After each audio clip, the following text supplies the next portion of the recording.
Assalamualaikum warahmatullahi wabarakatuh. Perkenalkan, nama saya Hana Restu Alawiyah, semester 6 kelas B, program studi pendidikan bahasa dan sastra Indonesia. Nah, di sini saya akan menampilkan sebuah video pembelajaran tentang teks hikayat atau cerita rakyat. Selamat menyaksikan.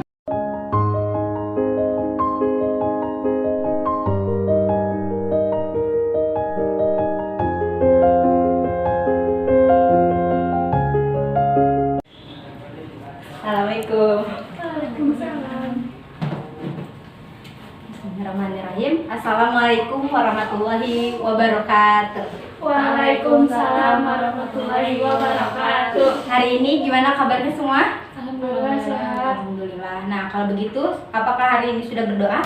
Belum. Nah, karena belum berdoa, silahkan ketua kelas untuk memimpin doa. Sebelum kita mulai belajar, alangkah baiknya kita berdoa dahulu. Berdoa mulai. Berdoa selesai. Baik, hari ini Ibu absen dulu ya. Sebelumnya, siapa yang tidak hadir atau masuk semua? Ada yang tidak hadir, Bu? Siapa yang tidak hadir? Hadir, Bu. Kenapa? Sakit. Oh, semoga yang sakit cepat sembuh ya. Amin. Nah, hari ini kita akan masuk ke materi yang baru. Tapi sebelumnya, Ibu akan bertanya, apakah ada yang masih ingat minggu lalu kita mempelajari tentang apa? Siapa? Ada yang masih ingat? Saya, Bu. Ya, teks tentang apa?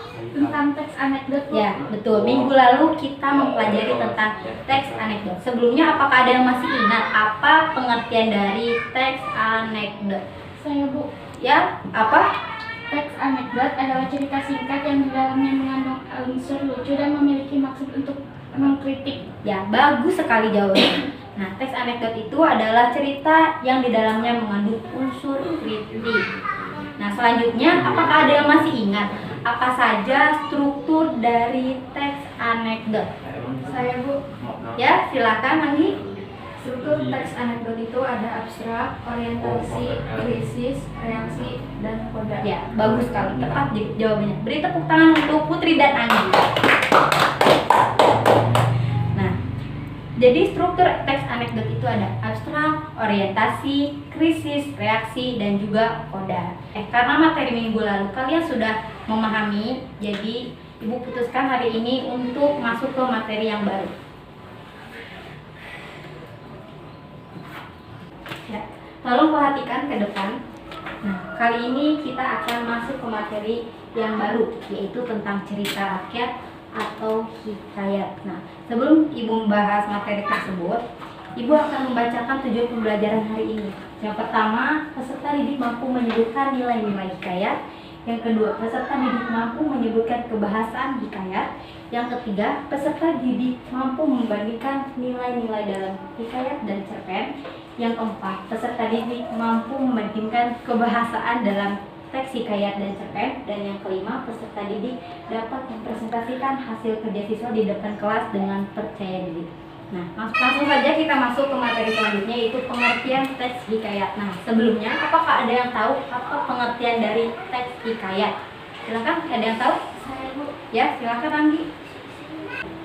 Cerita hikayat adalah cerita rakyat yang di dalamnya menceritakan suatu kerajaan. Ya, bagus sekali jawabannya. Jadi, lebih tepatnya cerita hikayat itu adalah atau teks hikayat itu adalah salah satu jenis cerita rakyat yang berbentuk prosa dan mengisahkan kehidupan keluarga istana, kaum bangsawan atau orang-orang ternama dengan segala kehebatan, kesaktian, dan segala keanehannya. Lanjut, kita masuk ke nilai-nilai cerita hikayat. Nilai-nilai cerita hikayat itu ada 5. Yang pertama nilai agama, yang kedua nilai moral, yang ketiga nilai budaya, yang keempat nilai sosial, dan yang terakhir itu adalah nilai edukasi atau pendidikan. Nah, yang pertama ada nilai agama. Nilai agama itu adalah nilai yang berhubungan dengan urusan spiritual, terutama hubungan antara manusia dengan Tuhannya. Nah, contohnya itu kita beribadah kepada Tuhan Yang Maha Esa. Yang kedua itu adalah nilai moral. Nilai moral adalah nilai yang berhubungan dengan mental, karakter, atau sikap. Nah, contohnya itu saling menghargai sesama, terus menghargai pendapat orang lain dan sebagainya. Terus yang ketiga itu ada nilai budaya. Nilai budaya itu biasanya berhubungan dengan kebiasaan masyarakat atau adat istiadat. Nah, contohnya itu kayak upacara ngaben, terus makan menggunakan tangan kanan dan sebagainya. Lanjut, di sini ada nilai sosial. Yang keempat, nilai sosial. Nah, nilai sosial ini yaitu berhubungan dengan urusan manusia. Jadi manusia dengan manusia itu saling berhubungan, misalnya gotong royong, musyawarah mufakat dan sebagainya. Nah, dan yang kelima itu ada nilai edukasi. Nilai edukasi adalah nilai pendidikan yang berhubungan dengan peningkatan kualitas, keilmuan, pengetahuan, wawasan, juga pemahaman. Nah, contohnya itu dari nilai edukasi itu misalnya siswa giat belajar agar cita-citanya tercapai. Nah, seperti itu. Baik, sampai sini apakah sudah paham atau ada yang ingin ditanyakan? Sudah paham, Bu. Nah, baik, kalau sudah paham, Ibu lanjutkan ya. Nah, sekarang kita akan membahas tentang pembahasan atau gaya bahasa cerita rakyat. Nah, gaya bahasa cerita rakyat itu ada 3. Yang pertama, konjungsi waktu atau urutan kejadian. Yang kedua, kata arkais. Dan yang ketiga itu adalah majas. Nah, jadi hikayat itu banyak menggunakan konjungsi pada setiap awal kalimatnya. Nah, sebelumnya konjungsi itu apa sih? Jadi konjungsi itu adalah kata penghubung antar kalimat di awal kalimat yang menyatakan urutan waktu dan juga kejadian. Nah, contoh konjungsi itu ada sebelum, setelah, sesudah, kemudian, lalu, dan sebagainya. Di sini terdapat contoh-contoh penggunaan konjungsi pada penggalan hikayat dan juga cerpen. Nah, yang pertama di sini contoh konjungsi pada penggalan hikayat, yaitu yang pertama, sebelum dia pergi, berpesanlah dia pada istrinya itu. Jika ada barang suatu pekerjaan, mufakatalah dengan 2 ekor unta itu. Dan contoh yang kedua, lalu Bibi Jainah pun pergi mendapatkan Bayan yang sedang berpura-pura tidur. Nah, kata konjungsi yang digunakan pada kedua kalimat ini yaitu sebelum dan juga lalu. Nah, kata sebelum itu menyatakan urutan waktu, sedangkan kata lalu pada kalimat kedua itu menyatakan urutan kejadian. Nah, coba kita bandingkan dengan contoh dari penggalan cerpen. Nah, konjungsi yang digunakan pada penggalan cerpen ini yang pertama, ketika Kela memutuskan untuk mengungsi, meninggalkan kampung halamannya, perih yang melilit perut kian menjadi-jadi. Nah, yang kedua, selanjutnya ia menyebut kunang-kunang itu sebagai sang maut. Nah, kata konjungsi yang digunakan pada contoh penggalan cerpen di sini yaitu ketika dan selanjutnya. Ketika ini menyatakan hubungan waktu, sedangkan selanjutnya ini menyatakan urutan peristiwa. Nah, sampai sini sudah paham? Paham, Bu. Baik, kalau begitu dilanjutkan. Nah, selanjutnya hikayat menggunakan kata arkais. Nah, kata arkais itu bahasa yang digunakan dalam cerita hikayat yang berasal dari bahasa Melayu. Nah, biasanya hikayat ini sudah jarang digunakan pada masa sekarang. Nah, di sini terdapat contoh kalimat yang menggunakan kata arkais. Nah, yang pertama, prajurit itu menjalankan sikap raja dengan baik. Terus kata yang kedua, setiap tahun sekali banyak rakyat kecil yang memberikan upeti kepada perdana menteri. Nah, kalimat pertama itu kata titah yang digunakan, kata arkais yang digunakan itu adalah kata titah. Nah, kata titah ini bermakna perintah yang harus dilakukan. Sedangkan pada kalimat kedua, kata arkais yang digunakan itu yaitu kata upeti yang bermakna pajak. Nah, selanjutnya hikayat menggunakan sesuatu yang mustahil atau tidak masuk akal. Nah, jadi dalam hikayat itu di dalamnya terdapat hal-hal yang mustahil atau tidak masuk akal. Nah, misalnya manusia bisa berbicara dengan burung, bisa memasak di telapak tangan, bisa terbang dan lain-lain. Sampai sini apakah sudah paham atau ada yang ingin ditanyakan? Saya, Bu, apa perbedaan cerita hikayat dan cerpen? Bagus sekali Putri pertanyaannya. Jadi hikayat itu biasanya berisikan tentang kesaksian atau keanehan yang terjadi pada tokoh utamanya. Sedangkan cerpen itu biasanya berisikan tentang konflik yang terjadi pada tokoh utama dalam cerita. Nah, sampai situ Putri paham? Nah, selanjutnya ada yang ingin bertanya? Kalau begitu silahkan kalian bagi kelompok setiap kelompok berisikan 2 sampai 3 orang anggota.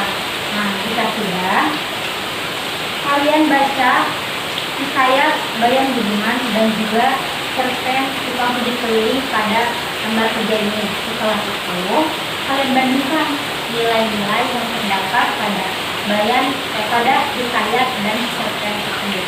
Apakah dapat dimengerti? Baik, kalau begitu silakan kalian berdiskusi.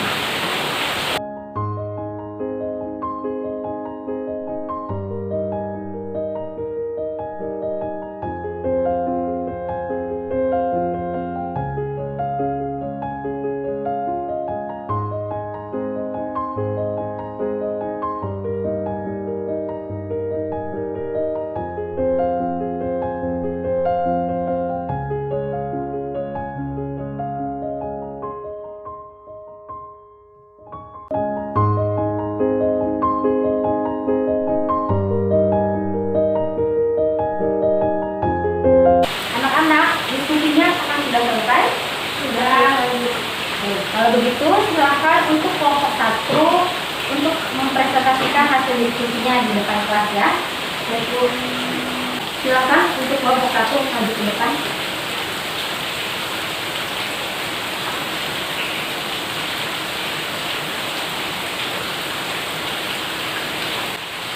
Assalamualaikum warahmatullahi wabarakatuh. Waalaikumsalam warahmatullahi wabarakatuh.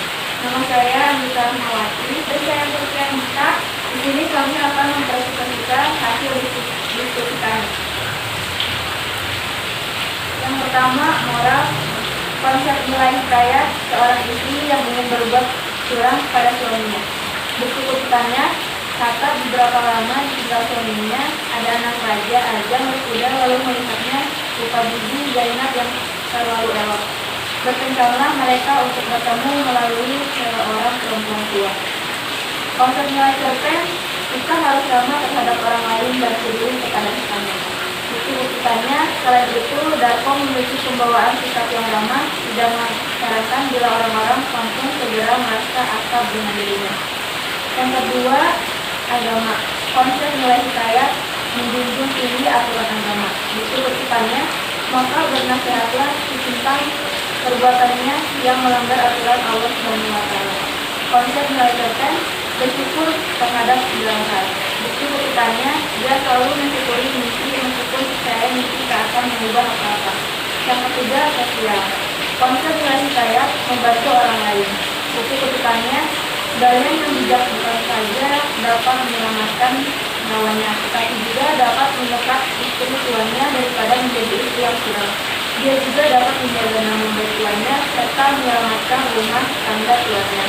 Konsep nilai cerpen membantu para warga menggali kubur jika ada seorang warga yang meninggal. Bukti-buktikannya, esoknya di suatu Jumat yang cerah, Paulan mengumpulkan beberapa warga terutama lelaki guna memindahkan dan merupakan penguburan setengah kondisinya. 4. Budaya. Konsep nilai hikayat, seorang suami pergi merantau untuk bekerja. Bukti kutipannya, pada suatu hari Hojan Maimun tertarik akan perniagaan di laut, lalu meminta izinlah dia kepada istrinya. Konsep nilai cerpen, pergi dia ke tukang pijat apabila merasa pegal dan hati terpilir. Bukti kutipan, kami harus menuju ke dukun pijat di kampung sebelah bila ingin merasakan pijat yang sungguh-sungguh atau mengurut tangan kaki kami yang terpilir. 5. Pendidikan. Konsep nilai hikayat, seorang anak dibiasakan untuk menuntut ilmu agama. Bukti kutipan, setelah umurnya Hojan Maimun 5 tahun, maka diserahkan oleh bapaknya mengaji kepada banyak guru sehingga sampai umur Hojan Maimun 15 tahun. Sekian dari kelompok kami. Wassalamualaikum warahmatullahi wabarakatuh. Waalaikumsalam warahmatullahi wabarakatuh.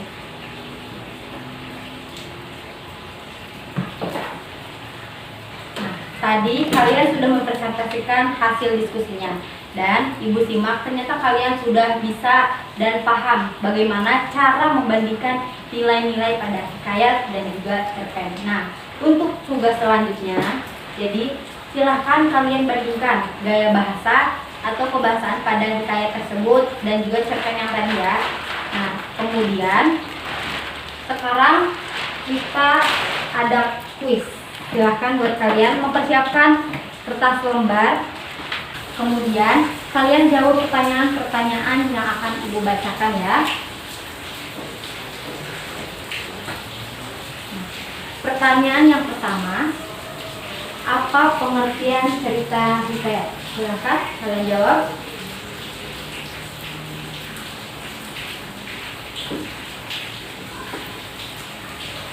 Apakah sudah? Sudah. Selanjutnya pertanyaan yang kedua, sebutkan nilai-nilai dalam hikayat.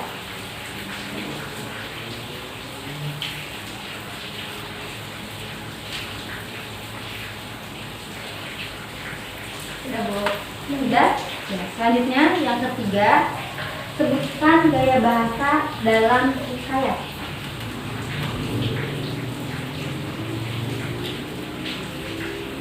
Jika sudah, silahkan kumpulkan di sini, di depan ya.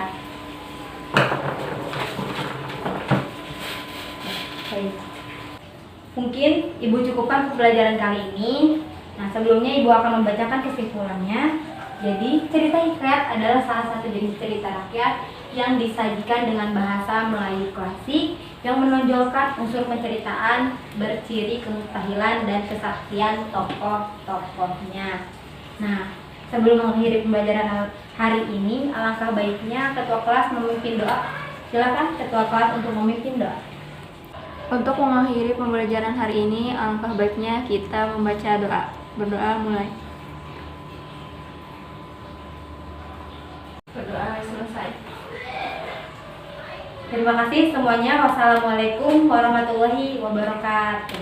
Waalaikumsalam warahmatullahi wabarakatuh.